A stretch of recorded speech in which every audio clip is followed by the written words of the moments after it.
आप देख रहे हैं ब्रजभूमि न्यूज।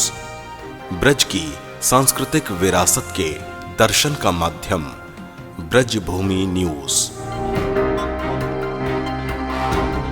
कुंभ में स्नान करने का महत्व इसलिए है कि हमारे यहाँ भारतीय सनातन संस्कृति ग्रह नक्षत्र और ज्योतिष मतलब साइंस से, विज्ञान से चलती है। ये कपोल कल्पित नहीं है।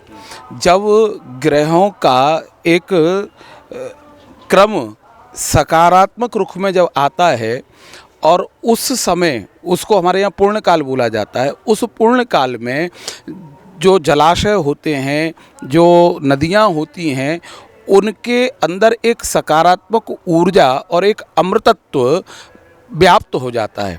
और उस समय यदि उस पूर्ण काल में स्नान किया जाए और वो जल जब हमारे रोम रोम में होकर के शरीर के अंदर विद्यमान होता है तो शरीर में ऐसा कहा जाता है कि पाप हड्डियों तक पहुंच जाते हैं हम लोगों के द्वारा जो किए जाते हैं।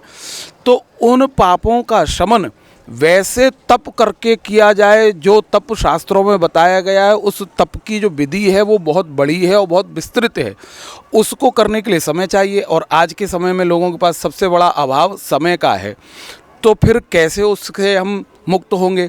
तो ऐसे पूर्ण काल पर यदि हम कभी नदी में कुंभ के अवसर पर यमुना आदि गंगा में या संगम में तीर्थराज प्रयाग में स्नान कर लेते हैं तो उसका शमन संभव है। इसीलिए हमारे सनातन संस्कृति में कुंभ पर्व जब आते हैं और उसमें तिथियों पर अमावस्या है, एकादशी है या पंचमी है, कोई विशेष पर्व आता है, उस दिन स्नान करने से इस प्रकार से अपने ताप और पाप का शमन होता है और पुण्य की प्राप्ति होती है। क्योंकि जब तक पुण्य हमारे पास नहीं होगा, जैसे हम बैंक में जाते हैं अपना चेक लगाते हैं तो वो चेक क्लियर जब होता है, जो अकाउंट में कुछ हो और अकाउंट में कुछ नहीं है तो वो बाउंस हो जाएगा। उसी प्रकार से भगवत धाम जाने के लिए हमारे पास अमाउंट होना चाहिए। वो अमाउंट काय का? पुण्य का। तो पुण्य का अमाउंट जब तक नहीं होगा तब तक वहाँ तक हमारी पहुँच नहीं होगी। वैसे जितना पुण्य केवल उस स्नान से मिल जाएगा, उस पुण्य को करने के लिए कई यज्ञ करने पड़ते हैं। अश्वमेध यज्ञ करो, वाजपेयी यज्ञ करो, सोम यज्ञ करो, अन्य यज्ञों को करने का अब ना तो लोगों पे समय है ना उसकी सामग्री शुद्ध प्राप्त है। इसीलिए इन कर्मों को करने से वो पुण्य का बैलेंस, पुण्य का खाता भी हमारा बढ़ता है और भगवत प्राप्ति की राह आसान हो जाती है।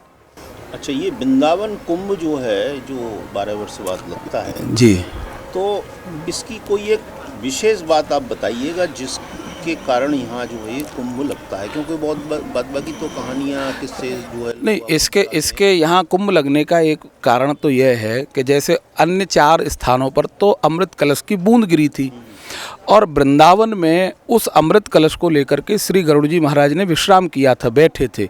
इसीलिए इसको कुंभ बैठक कहते हैं। उनका यहाँ पर विराजमान होना ही यह सिद्ध करता है कि यह स्थल भी उसी समय का है और वही परंपरा के तहत यहाँ आज भी उस परंपरा का निर्वहन हो रहा है। दूसरा कारण यह है अन्य 4 जगहों पर जहाँ पर बूंद गिरी, क्योंकि ये अमृत मंथन का और कुंभ का संबंध युद्ध से है, क्योंकि युद्ध में ही तो वो अमृत के कलश को लेकर के भागे थे। लेकिन इन 4 जगहों पर युद्ध होते चले आए हैं। प्रयाग में भी कई बार युद्ध हुआ, नासिक में भी हुआ, उज्जैन में भी हुआ और आपके हरिद्वार में हुआ। लेकिन वृंदावन में विश्राम स्थली थी, इसलिए यहाँ कोई युद्ध नहीं हुआ। इसीलिए इसका महत्व उन 4 से अधिक है। और इसलिए अधिक है क्योंकि वो 4 स्थल हैं तीर्थ और ये है भगवान का घर, निज घर है ये। तो जब भगवान के घर में कुंभ का अवसर आता है तो उस समय ब्रह्मांड के जितने तीर्थ नदी हैं वो सब गुप्त रूप से आकर के यहाँ स्थापित हो जाते हैं। तो ऐसी भी मान्यता है कि अगर किसी व्यक्ति ने ये 4 कुंभ नहीं किए, प्रयाग का, नासिक का, उज्जैन का और हरिद्वार का, और वृंदावन का कुंभ यदि उसने कर लिया तो 4 कुंभ करने का फल उसको प्राप्त होता है। क्योंकि इस समय 4 तीर्थ नहीं, जितने भी तीर्थ हैं वो वृंदावन में हमारे इस धाम में विद्यमान है। इसीलिए इस कुंभ की महत्ता और भी ज़्यादा बढ़ जाती है। तीसरी बात मैं ये कहना चाहूँगा कि यहाँ वैष्णव कुंभ इसको बोला जाता है। यहाँ शैव संप्रदाय के महात्मागण नहीं आते हैं, उनको किसी ने रोका नहीं है। वो एक आदर के भाव से नहीं आते हैं, क्योंकि उन सबके जो इष्ट और उपास्य हैं वो भगवान शिव हैं। वो स्वयं यहाँ गोपी बन करके आए हैं। वो स्वयं हमारे श्री कृष्णचंद्र भगवान की उपासना करते हैं, उन्होंने अपने उस अघोरी रूप को छोड़ करके एक गोपी का रूप धारण किया। इसीलिए यहाँ शैव जो महात्मा गण हैं वो नहीं आते हैं। अन्य चारों जगह पर वो भी अपने कुंभों में प्रवेश करते हैं और अपने अपने अखाड़े लगाते हैं। वृंदावन में और कोई कारण नहीं है उन लोगों के आने का। बाकी तो जो भगवान को मानने वाले हैं, प्रेम को मानने वाले हैं, वो सब ब्रज की भूमि में आते हैं, क्योंकि ये प्रेम की भूमि है। यहाँ मुक्ति की चाह किसी को नहीं है, यहाँ तो प्रभु की चाह है। तो प्रभु की चाह वाले सदा से वृंदावन आते रहें, अभी भी आ रहे हैं और आगे भी आते रहेंगे। यही यहाँ की महिमा है। एक प्रश्न आपसे इस बात के लिए है कि जैसे 4 संप्रदाय ने भी इसकी मांग की है जी, अन्य खालसाओं ने भी मांग की है जी, संत महंतों से मेरी बात हुई, उन्होंने भी इस बात को कहा कि इसको एक जो है बैठक के रूप में मान्यता दी गई है। जी, ये गलत है। ये बैठक के रूप में मान्यता नहीं, हमें ये महाकुंभ के बिल्कुल बिल्कुल हम भी इसकी पैरवी हम भी करते हैं।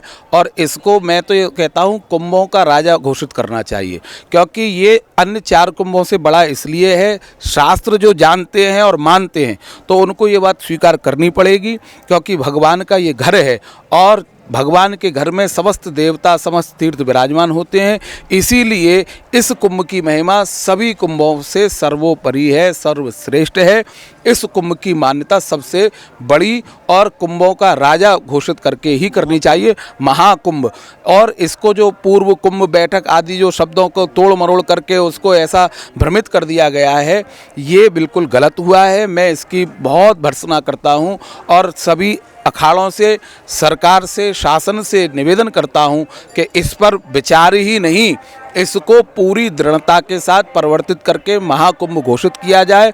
और अगली बार से यह कुंभ केवल या वृंदावन के एक छोटे से क्षेत्रफल में ही नहीं, कम से कम 10-15 किलोमीटर के क्षेत्रफल में लगे, जिससे कि सारे वैष्णव अखाड़े यहाँ पर आकर के भगवान की ब्रजभूमि का आनंद लें और संसार के सभी कृष्ण प्रेमी यहाँ आकर के कुंभ की भूमि पर, कुंभ के अवसर पर इस पूर्ण लाभ को प्राप्त कर सके। धन्य धन्य ब्रज भूमि के तूने चरण चिन्ह यहाँ डाले, भाग्यवान है कृष्णा तेरे देश में रहने वाले। मैं ब्रज को रसिया ब्रजवासी, मेरो मन कान्हा को दास, आत्मा राधे की दासी। बिरज की बोली मिठलौनी जी, बिरज की बोली मिठलौनी, और ब्रज भूमि सी भूमि जगत में और नहीं होनी। तो ये जो ब्रज भूमि है, इसकी अगर आप लीलाएं देखना चाहते हैं और इनकी चीज़ें देखना चाहते हैं तो देखते रहिए ब्रज भूमि न्यूज़। मुक्ति कहे गोपाल सो मेरी मुक्ति बताए, ब्रज रज उड़ मस्तक लगे, मुक्ति मुक्त है जाए। चारों धामों से निराला ब्रज धाम और उसकी विरासत, संस्कृति, खान पान, रहन सहन का जीवंत माध्यम ब्रज भूमि न्यूज़ यूट्यूब पर, जहां नित्य ठाकुर दर्शन, संत महंतों के आशीष वचन, भावपूर्ण भजन, ठाकुर रासलीला के नित्य दर्शन, आध्यात्म पर चर्चा और आपकी जिज्ञासा के उत्तर, साथ ही मुख्य आयोजनों का सीधा प्रसारण YouTube चैनल के माध्यम से। आप जुड़ें ब्रजभूमि न्यूज़ से और ज़्यादा से ज़्यादा इस चैनल को सब्सक्राइब करें। आनंद लें ब्रजभूमि न्यूज़ का। यमुना का किनारा हो